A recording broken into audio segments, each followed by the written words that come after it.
And we're back. This is Wes Cook with 7th Generation Design, and we have Casey Pfeiffer behind the camera. And we are here on site 14 months after the implementation of a water and access system, or water and access systems, in a food forest zone in Central California. We wanted to do a walk around and just give a bit of an update on what it looks like a year later, a little more than a year later, and talk about things that we're seeing, assumptions we made that maybe were incorrect, and assumptions that we made that were correct. So let's walk through the new gate, keeping the deer out. Last time we saw this, it was just a giant earthy track. So very nice gate. Good job on the owners.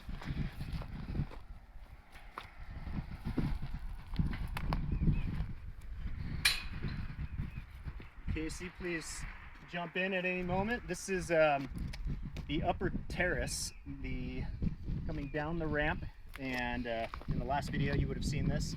This is what we were considering the materials drop-off zone. It's at the top of the food forest. It's looking pretty good to us. Lots of the straw that was laid down after the earthworks still in place. There were some zones where they laid branches on the berm to keep it from blowing away, it looks like, on the more south-facing side. But yeah, it still looks like there's quite a bit of straw. Looks like the fill slopes lost a bit. But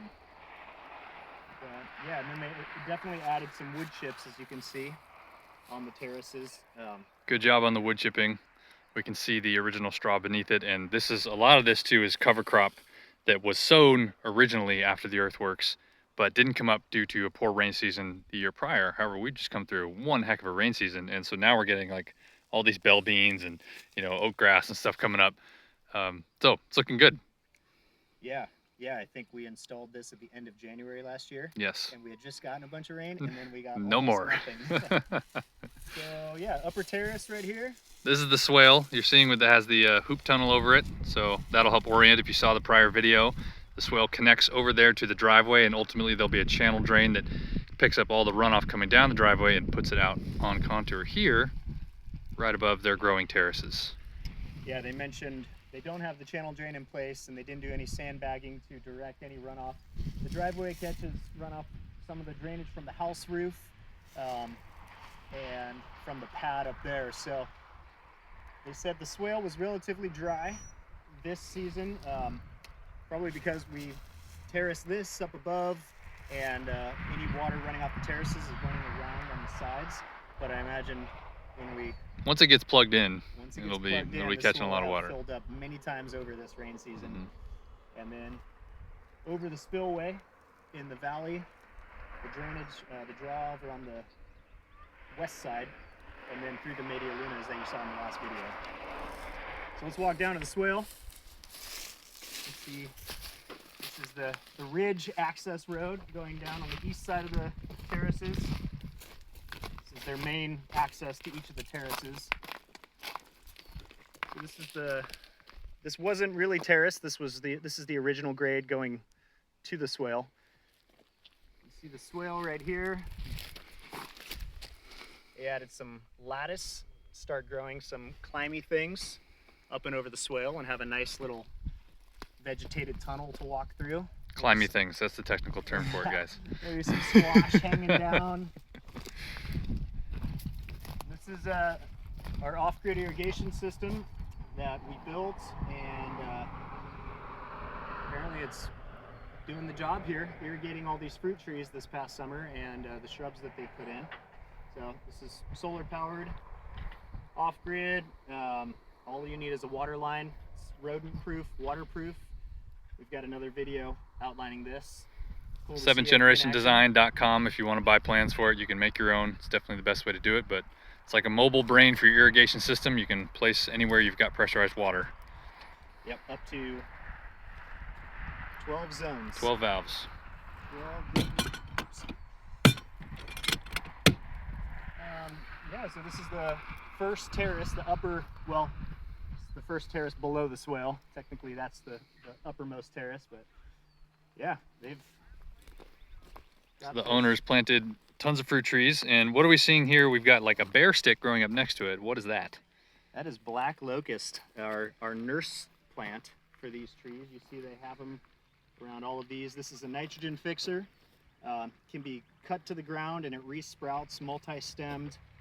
Chop it and drop it, and when you cut it, also releases nitrogen in the soil. And then it's deciduous, as you can see, no leaves during the winter, but during the summer it provides nice dappled shade. So here it gets triple digits throughout the summer, and these trees are going to love to have some dappled shade when it really hits peak summertime, August heat. When they're getting established and they don't have a lot of leaf cover on their trunk like this is when having nurse trees, as we call them, can be really valuable, because this is going to help shade the entire developing trunk zone and actually prevent the possibility of sun scald, which is quite likely here because it gets, like Wes said, very hot. And you can see they've done a great job of mulching, as Casey said. It's nice and moist, just less than an inch below the top of soil. Of course, we've had a lot of rain over the last couple of months, but just really good stuff down here. Remnants of their straw. They put the wood chips on top of it, but yeah, lots of moisture underneath all this mulch. Yeah, I think this year with all the rain is going to be a great year for these trees to really put on some size, get some growth. They're already, just 1 year looking really good. They're doing good. So yeah, let's walk over and we'll look at the Media Lunas, which are mostly invisible now. You see it again, 2 black locusts, 1 fruit tree, 2 black locusts. So this one's pretty big already. I would say this guy is ready to be cut, coppiced right here. He'll resprout vigorously, let this guy keep growing this year, and then next year, swap. Cut this one to the ground and let that guy keep growing. See, so like they added some branches, created a nice woven net to hold all that straw in, which is a great idea. They can all become wood chips in the future, or a hugelkultur.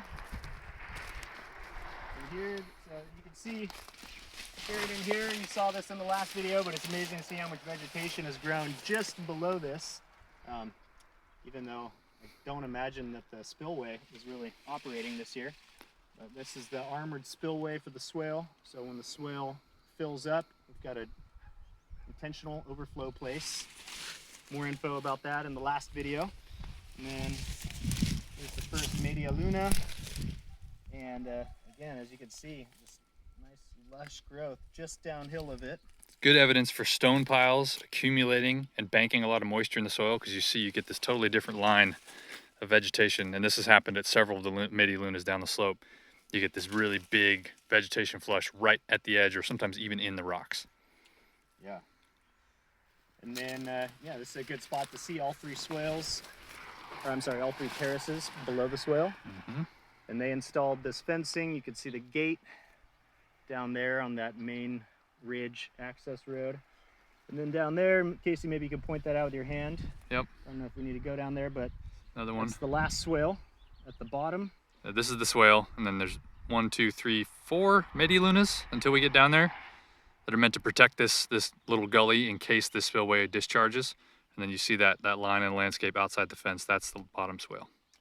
And the idea is eventually to actually wrap that swale around onto the west side of the driveway as well, and connect the swales with a culvert under the driveway, to, especially once they're intercepting the flow down the driveway and they've patterned all of their roof runoff into this swale, and just reworking some of the drainage in the pads up there, as there's another pad above the house. This will definitely be filling up a lot. It'll be spilling over. It'll likely fill up that swale if our calculations are correct, and would fill up the swale all the way around. And then we're going to spill on the ridge on the west side of the driveway, on the other side of the driveway from where you can see